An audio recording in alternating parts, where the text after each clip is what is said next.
Hey y'all. So, on this episode, I'm going to talk to you all about my experience with valuing myself more as I continue to elevate on my spiritual journey. So, one day, spirituality came knocking at my door. Spirituality said, "Girl, it is time for you to elevate."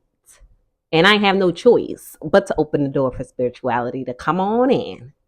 So, valuing myself has allowed me to tap into my purpose.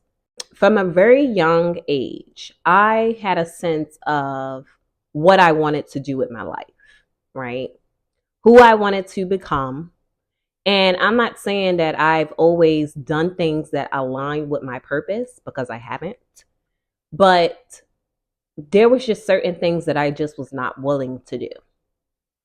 And I have always had like an internal intuition that tells me whether this is going to align with my purpose in life or not.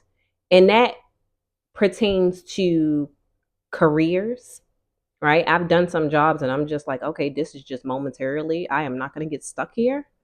That pertains to relationships. Oh, this person may be good for me, and this is where I want to be. And this person aligns with my morality, my values. This person pushes me. This person inspires me. And then I had men that I was just like, oh, this is just for fun. Like, this ain't going nowhere. You ain't meeting my parents. I don't want to meet your peoples. This is just fun, right? So as you begin to elevate, and not everybody is on a spiritual level, not everybody is the chosen one, and that's fine, right? But this is my story, this is my experience, this is my journey, and I think that sharing it with other people can give them an insight on who I am and can actually help them, right? It could be beneficial to hear other people's stories and experience. If you see me looking down at my book, it's because I have my notes here. It helps me keep myself organized mentally so that I'm not all over the place. But yes, spirituality has given me a deeper sense of purpose. It has also driven me to make more positive choices in my life. I tell you, the more positive choices you make in life, the less stress you are, right? You ever talk to a person and everything that they say is just negative, right? Their life is just filled with negativity. They don't have anything positive to say. And then you look at their life and how it has turned out. And then you watch them as they age and they become extremely bitter and unhappy and miserable. And they have all these sicknesses, right? Because they've made choices in their life that wasn't positive, that wasn't beneficial for them, right? You ever look at a person that just looks like the Walking Dead? They don't have a glow to them. They don't smile. They don't laugh. That's because they allowed life to beat their ass and they didn't fight back, right? That's because they made so many bad choices in life and they just settled, right? I've always tried to make positive choices that were beneficial for me. And a lot of people might say, she's made choices that's selfish, right? She didn't think about other people around her. And I can agree that I did not always think about the people around me, because I've always been the type of person to observe what was going on around me. And there were women in my life, in my upbringing, that I admired. They lived a soft life. They were not stressed. They had husbands. They had beautiful houses, right? They had careers that they loved. They were traveling. Those were the women that I admired. And then I had other women in my life that I was just like, nope, I don't want to be a baby mama. Nope, I don't want to be on welfare. Nope, I don't want to always have to struggle. Nope, I don't want to constantly be living paycheck to paycheck. And I'm not saying that to bash those women. Let me make myself very clear. As I stated before, this is my journey, this is my story, and this is my observation. You have people in your life that you admire, right? That you're like, yes, honey, that's what I want to be. And then you have people and you're like, I see that struggle, honey. Right? So, yes, getting back to it, I have made choices, positive choices that were beneficial to me that may have been selfish towards other people. And I'm fine with that, right? I don't want to be in my 40s and 50s. Mind you, I'm 32. 32. I don't want to make choices today that are going to make me age, that are going to make me resentful, that are going to make me bitter, that are going to make me angry, that are going to make me regretful, that do not align with my purpose, so that in my 40s and 50s, I'm just like unhappy. Or even in my late 30s, I'm just like unhappy. I'm mad at the world, right? Because I've made choices that did not align with my purpose. Because I've made choices trying to appease other people. Because I've made choices looking for outside validation. Now, what I'm saying is make choices, positive choices, so that in your old age, you're content. You're happy with life, right? You ain't let life drag you down and beat you up, right? All right, moving on. When you make positive life choices, you inherit growth and goodness. When I mean the more positivity you put out there, the more happy you are, the more healthy you are. And y'all, I can speak about this from experience. I've been on jobs where I was like unhappy, right? And it was impacting my health, it was impacting my relationships. I was just miserable. I was a teacher for 4 years, teaching middle schoolers, seventh grade. And the first year I was good. The second year it was burnout. The third year it was burnout. The fourth year it was like, I'm getting the hell up out of this. I had no life outside of my work. And I realized that the older I got, I needed to, going back to purpose, I needed to be in a career that drove my purpose, but I also needed to be around people that were purposeful on my purposeful journey.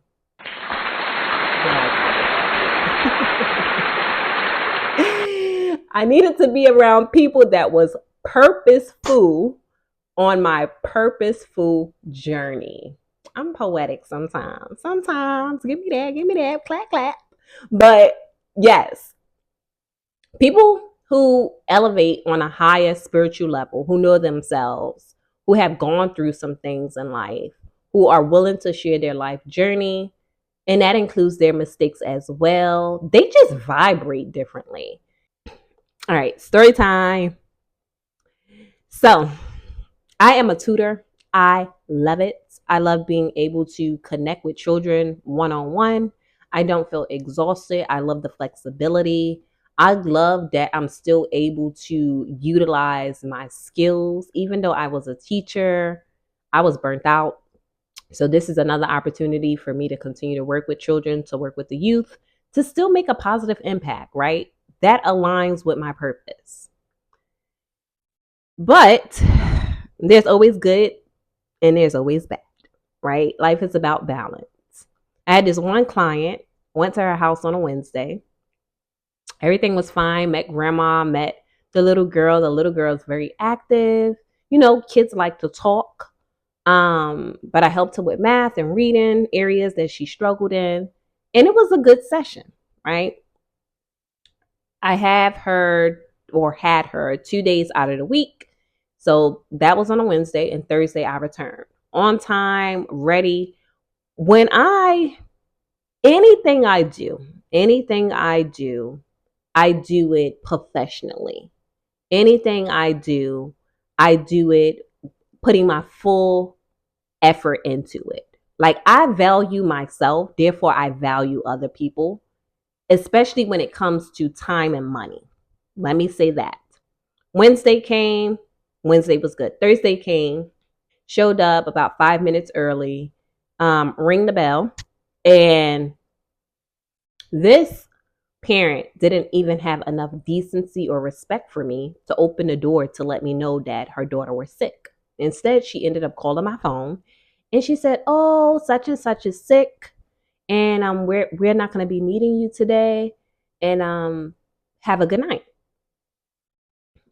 I'm like, "Oh, it's 5:30 in the afternoon and you didn't have enough decency to text me, send me an email, right?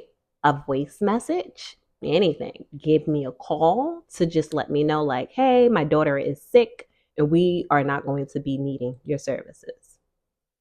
I reach out to my manager, let my manager know, like, hey, I went to this person's house, the child is sick, and what happens from here? Still got paid for the 2 hours that I was supposed to be there. The following week comes and I text the parent and I said, "I hope that you have a great weekend. And I was just wondering if you would need my services on Wednesdays and Thursday for the daughter's name for math and reading as a tutor with the company." No response. That's on a Monday. Wednesday comes. My manager reaches out to me and is like, "Hey, are you still going to stop by such and such house to tutor the child?" I said, "Well, I didn't get a response on Monday." And my manager says, "Well, she reached out to me and she said that she would like you to continue to tutor her daughter." I said, no. No, I will not be tutoring her daughter. I could foresee this being an issue down the line. Not only does she not respect my effort, she doesn't value my time. I hope that you can find somebody else to tutor her daughter, and have a good day. One thing I love about people who get you, they not going back and forth with you trying to convince you to do something that you already said you're not doing. My manager was like, "Okay, I totally understand." Literally 2 hours later, she said, "Hey, I got two other children that are twins that need tutoring. That's double the money. Double the money. I'm now tutoring two children, getting paid twice as much that I was making tutoring that one child." Because when people know that you value yourself, when people know that you care about yourself, when people know that you have a high level of self-esteem, right? They see your potential, right? So she went out and she looking through her resources and she like, "Yeah, I got a person that's dependable, right? Somebody that is reliable, somebody that's actually willing to go out there and work. She ain't no slacker, right?" So you gotta value yourself. You gotta value yourself, and you gotta teach people to value you. I don't know what mama had going on, and I do know that everybody has their issues, but the decency and the respect my time, respect my effort, right? All you got to do is send a text. Everybody is connected to their phone through texting. She didn't even have enough decency to text me back. That just showed me that you don't value my time and you don't value my effort. And I'm going to move out your way, honey. I'm going to move right on out your way. Because when one door closes, a million other doors will open. And that's literally how you have to carry yourself when you're dealing with people. When people know you don't value yourself, they will work you like a damn slave and pay you minimum because they know you don't value yourself. When people know you don't value yourself, they don't respect you.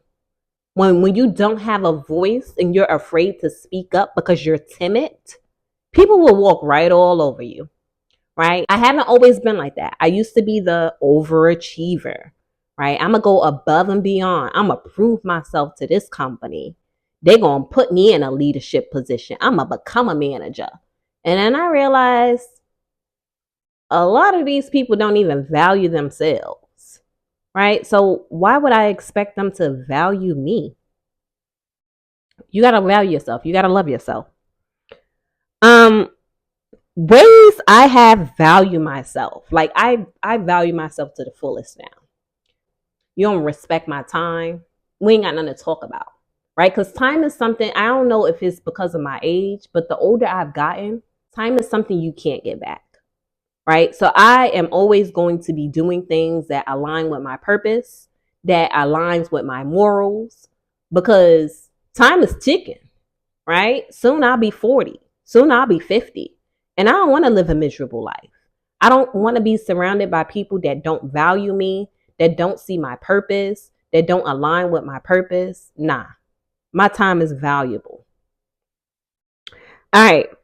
The first way that I value myself is always being my authentic self. The old me, going back to my story time that I gave you guys, my example, the old me would have sucked it up and said to myself, I got bills to pay. And they are willing to pay me this amount of money each hour. Let me just go. That's when I didn't value myself. I didn't know who I was. I didn't love myself enough to say no. I was putting up with just anything, right? Before I begin to elevate on my spiritual level, I was just doing things because internally I was not connected with my internal being. Everything was like physical. Oh, I got bills to pay, right? Oh, I got to put food on the table. Oh, I can't say no. I got to do this overtime, right? I got to maintain this certain type of lifestyle, right? I can't take a break. I got to keep working. I got to keep working. I got to keep working, right? When you're constantly trying to keep up with the Joneses, it leads to burnout. You ever met a person who got a permanent frown because they haven't smiled or laughed in so long? Or a young person that got bags under their eyes because they so damn stressed? You could keep all of that. I don't want it. I recognize my strengths and I celebrate my accomplishment. I do things that I enjoy doing. I celebrate my strengths and I don't look for other people to celebrate me. I used to, even in my relationship, right? If he celebrates me, cool. If he doesn't, I'm going to celebrate myself, right? Because I value myself. I know my purpose, right? I set healthy boundaries, baby. When I tell you boundaries gives you a sense of freedom, boundaries keep you mentally healthy, boundaries let people know you can't do that to me, right? I'm not accepting that, right? People will know how to deal with you based on the boundaries you set. If you set no boundaries, people will keep pushing and pushing and pushing and taking advantage of you and just trying to see how far you allow them to go until you set a boundary. So I set healthy boundaries, and that's with anybody. That's with children. That's with adults. That's even with my damn dog. He has boundaries as well. With my parents, I set boundaries. With my siblings, I set boundaries. And not everybody wants you to set boundaries because people are so stuck in treating people a certain way. And when they meet a person that's like, nah, you can't do that over here, or no, I'm not putting up with that, you kind of ruffle feathers And a lot of people don't want to ruffle feathers, so they have that go along to get along syndrome. And that's just ain't me. I'm 32, baby. I ain't got to go along to get along with nobody, right? You either like me or you don't. And I always say I'm not for everybody. And I'm okay with that. I'm content with that. I'm not for everybody. I prioritize my self care. Yes, even if that means coming home from work and going to sleep at 8 o'clock, I'm content with that. That's my self care, getting my beauty sleep, right? Staying youthful. Self care is everything to me. And self care is not going out there spending $300, $400 to get a massage or spending $300, $400 on materialistic things. For me, self care is eating healthy. Self care is doing my facials. Self care is watching a series that I enjoy. And stay tuned for my next episode because I got a list of series that I watched in 2024. It's gonna be dope because even when I'm reflecting on these series, I'm like, yo, I will watch these series 100 times over. That's how good they were. Sorry, y'all, I'm a little congested in my nose area. And lastly, I do not compare myself to others. Whatever Felicia, Melisha, Keisha got going on, that's fine, right? My name is Tahira. I focus on me. As I stated in my previous episode, I move to the beat of my own drum. I don't dwell on what other people have going on in their life. And as I've gotten older, I realized that a lot of people try to project how they life or how they wish their life would have turned out by saying things like, "Oh, you 32, you ain't married. Why do I gotta be married at 32? How about I'm focusing on other areas of my life that I feel need improvement? Like I don't have to be married at 32 just because society says I have to be married. Oh, you ain't got no kids? Who gonna take care of you when you get old? I've been taking care of myself thus far. There's a reason why I maintain a certain weight. There's a reason why I eat healthy. There's a reason why I don't allow certain things to stress me. There's a reason why I set boundaries, right? Because I'm going to be able to take care of myself. And who's to say that I won't be married and my husband won't take care of me? I ain't got to have kids. Kids are not a retirement plan. Let's just say that. As I've gotten older, more and more people have asked me, "Oh, you ain't got no kids? Oh, you ain't married?" That's your life. If you happy with it, if you happy, if you love it, if you like it, clap clap. That's your life. That's what you wanted out of life. That's not my life journey, and I'm okay with that. Right? I dislike when people try to make you feel as if your life is supposed to be a certain way. And then the same people that say these statements to me, when I look at their life and I look at their children and I look at their lifestyle, it's like, why are you trying to force that on me? Like, look, take care of what you got going on, right? Fix that dysfunction in your household, right? Get your child under control, right? And I don't like when people say, "Oh, I don't control my kids." Well, you should. Somebody got to keep some order, right? I'm on a rant right now, y'all, but I moved to the beat of my own drum, and I just love where I am mentally, right? I love that I am learning and have learned to value myself, to be able to set boundaries, to walk in my purpose. And I'm fulfilled. I'm content. I'm happy. Thank you for watching, and I hope that you guys enjoyed this episode. I know I was all over, but I needed to just get it out there because I feel like my story somebody could relate to. And I'll talk to you all on the next one. Peace.